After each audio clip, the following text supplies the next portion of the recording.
Okay, so you got all your stats set up based off your hero card?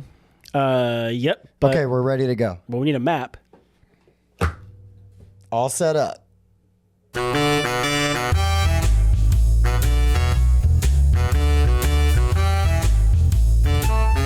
Hey guys, I'm Tim. Bob. And this is the Board Game Rundown, and today we're going to do a comparison video with Vrahode, Age of Prophecy, and we're going to kind of compare it against other dungeon crawlers. Bob and I are definitely the dungeon crawl guys in the group. Have played several. Yes. A lot of them like all the way through and multiple times. And things like that. Yep. So, Bob, you're going to go first. Okay. And so what was the first game you wanted to compare Vrahode to? Well, I was going to start with Gloomhaven. It's one of the big boys, right, that people have played a lot of. It was number one for a long time.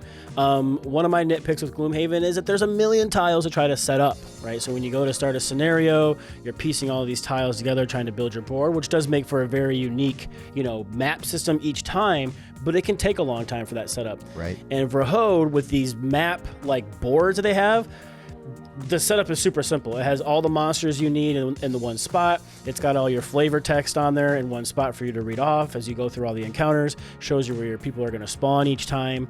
And it's simplified it very much. And then to go along with that, there was not a lot of nitpicky about like line of sight and things like that, which can also kind of like bog you down in rules. So having this like really streamlined rules makes it easier to get to the table. The Gloomhaven action selection, like I really enjoyed like the leveling up and trading the cards out, and then but you can get a lot of AP trying to figure out what two cards I want to use this action, but I need this action, but I need to do something else to get to charge up this element, this and that. And this one, it's like you have a move, you get an action, and so it really does help to streamline the turns and to keep them going. Combined with the life trackers for the monsters, like you had mentioned in one of our earlier videos, keeps other people involved too, right? Yes. So. Yeah, that's huge. That's huge. And I'll just pile on a little bit real quick. Is as somebody that owns Gloomhaven and Frosthaven, which I've opened Frosthaven, but Gloomhaven, I played the first scenario a few times, and I'm convinced I'm playing it wrong. I also do own Jaws of the Lion, which I've heard helps kind of ease get you into in. it. Sure. But I mean, that's not the order they came out in, right? Gloomhaven came out first, and then they thought, oh, wait, maybe this is a big bite to chew. Yeah, just right out of the gate. And not that Gloomhaven doesn't provide you like this really complex and crunchy, satisfying. I played all the way through, and it was very satisfying. Sprawling story, and it is successful for a reason. Right. One of the things that caught me right away with Vrahode, the few times I've gotten to play it, is that the teach goes really fast because it's basically like, let's set it up, and then as we do things, I'm going to tell you how they work. Yep. And that's a very effective way to teach the game because you basically have a move and an action, and you just learn by doing. Yeah, and it really does help a lot with that. So, it's going to be a simpler experience than Gloomhaven, but I think that you're going to be rewarded maybe in other ways where, because believe me, there's definitely people that want that crunch. Like, this is too airy or too light. There's not enough here. Vrahode has definitely got some depth to it, but it's hidden in there under the ease. Yeah, under that streamlined smoothness. Yeah. Yeah, that calm surface. So I'll take a minute and I will compare this to like Hero Quest, right? Because Hero Quest kind of had a big comeback when it got its reprint. It is a game that as a child, when I was old and anyways, and that when Hero Quest came out the first time back in the late 80s, early 90s, I got Hero Quest probably like 90, 91 and played it all the way through, made up my own stuff for it because it was so much fun, but it was really hard finding either someone to be the bad guy, the dungeon master, right, or everybody wanted to be that guy to try to kill everybody else. Heroes. Sure. And so there was sort of that friction point. I'm like, oh no, now I got to, we got to have that battle. Who's going to do this? Who's going to do that? Now, again, Hero Quest, you've got that board set up, and then the person who's the dungeon master basically is going to go through the book and, you opened up this room, and now I'm going to populate this room, which was really cool, and it blew my mind back in 1990. Now, as where I'm at now in my gaming hobby, in my life, I really appreciate this so much. Kind of like you said with Gloomhaven, I don't have to find the tiles. I don't have to find the furniture. All I'm doing is locating the monsters we're going to encounter, and it's pretty straightforward where they spawn. So again, just the speed of what it does and how straightforward it is, because when you have someone who is the dungeon master, and if you're playing with newer players or your kids, and you sometimes just bad rolls happen, right? Or good rolls for you, bad for them. It can create some feel bad stuff. Sure. And especially if the experience is a little longer, then you're like, we played through all that. Now we got to start again. So that is basically completely removed from here, but without the, for me, without the like downside, because I still get to play this game. The maps are really unique and they're cool, but I don't have to like set up the room every time we walk in. I don't have somebody fighting over who gets to be the villain, who gets, now you're going to argue over who gets to be one of these cool characters because they're all unique and do different things. Oh yeah, bring a cleric. Yeah, it's a good spot of advice. Just say bring the cleric. That's very important. So, kind of like speaking on the fighting to be who gets what, who gets to be the DM or whatnot.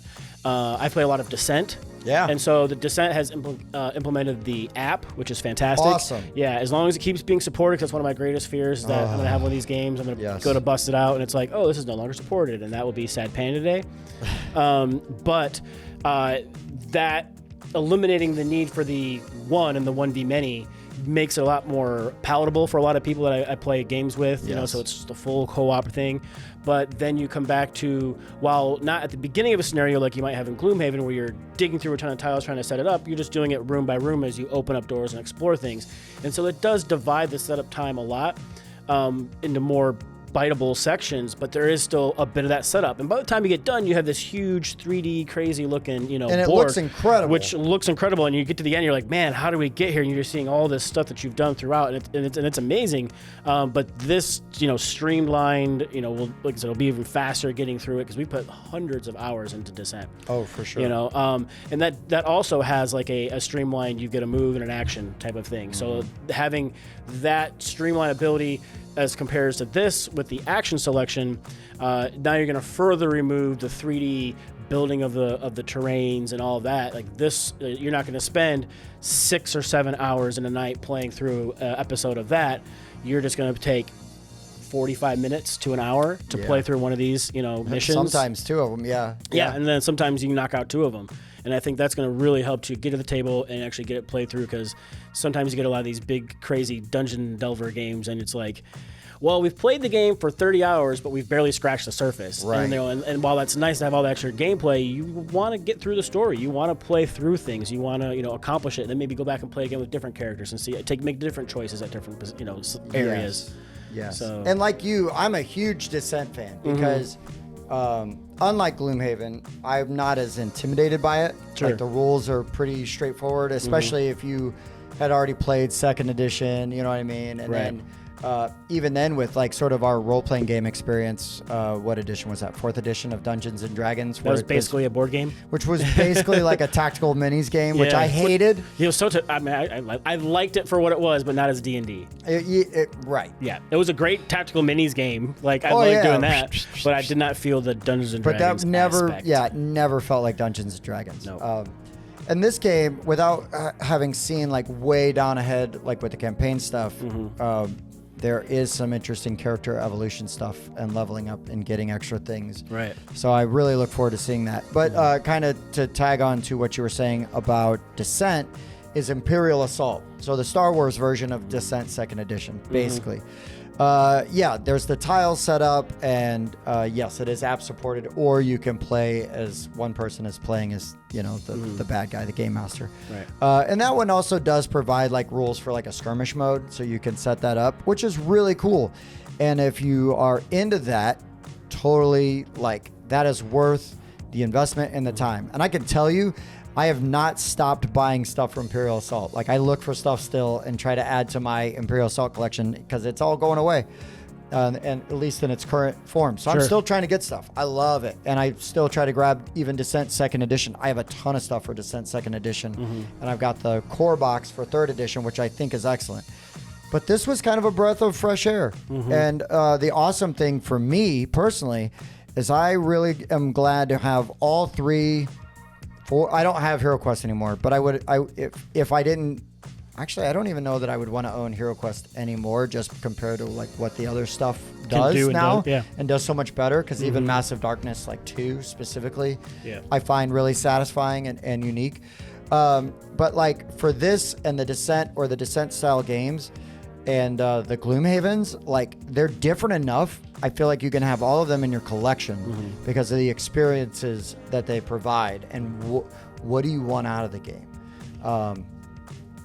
I was talking to somebody, actually, an employee of Weathervane Games, and I thought the cool thing about Vrahode, and I think about this now because my kids are getting at that age where it's like you could take this to like an after-school board game club. You'd have time to play it and teach it because most of the time you only have like an hour. Sure. You're not even teaching Gloomhaven. You know what I mean? All right. Well, that's how we do setup. Everybody ready to go home? Yeah. And even sometimes Descent, especially Third Edition, the setup can be a little arduous. I mean, the app is amazing, and I think it does a really good job, and it's very cool, and I love it. But like, you could just the idea that you could take this to a shorter meetup, pop it down on the table, and like, let's go, and we're rocking and rolling. Feels really good and is really satisfying. And for me, also the price point, it makes it what would be a mainstay in my collection. And if you wanted, you can buy the Harbinger system, which is like interlocking terrain that they have built. Yeah. And it's also pretty cheap. I don't remember what the prices are on that, but look into the Harbinger system stuff. Really neat ideas. So if you want that 3D terrain, but again, it's not as complicated as 10C. I need 1A, and then how many doors and what style of door? I need one hallway angled like this, one hallway angled like this, another one angled like this, and then the square. Yeah. Right. Well, I need, or in Descent Third Edition, I need a column that's this big, and then I need columns that are this big. Where are the steps at? Find the steps. Oh, I need the bookshelf. Can you get the bookshelf out and put it in? I love that when I'm ready for it, right? But this when time permits. When time permits, but time it doesn't always permit for that. Time will permit a lot with this. Again, unique gameplay experience. The art's awesome. We love the dashboards, and these are prototype versions. I know. Yeah, there'll be some slight changes to it, but yeah, I mean, you talk about dual layer player board. I'm not sure how many layers you would call this with all the wells and all the bits on there and stuff. And the base game isn't going to come with like a million minis, but the minis it comes with look really good, and they come washed. So what is that? I think like your heroes come with minis, and then maybe the boss. There's monsters. A few bosses in there, or at least one big boss in there that. But even the art on the standees is pretty sweet. Yeah, and I'm really coming around on the standees. I think the standees are pretty cool. And again, if that keeps the price point down. All day, baby. Yeah. Let's go. Give me more content. And there's hundreds of hours like in these boxes. So all things to consider. Again, if you're looking at like complexity, this is definitely going to be on the lower end of that spectrum where Gloomhaven probably tops you out. Correct. But the ease of teach, setup, and everything, I mean, Vrahode's got it in spades. It's pretty solid there, while still being satisfying for me. All right, Bob, anything else? Anything we missed that we should talk about? Don't think so. I mean, I do like the size of that rule book. Yeah. If you want to see us play through like sort of a learning game, we do have a video on our Patreon for patron subscribers, which is super cheap. So if you can support the show, please consider. Appreciate it. We're going to put out content like that. And if you got any other kind of feedback on what kind of content you would like to see that's behind a paywall, let us know. We're open to suggestions. Yep. For the Board Game Rundown, I've been Tim. That's Bob. And this is Vrahode, Age of Prophecy. Thank you for watching.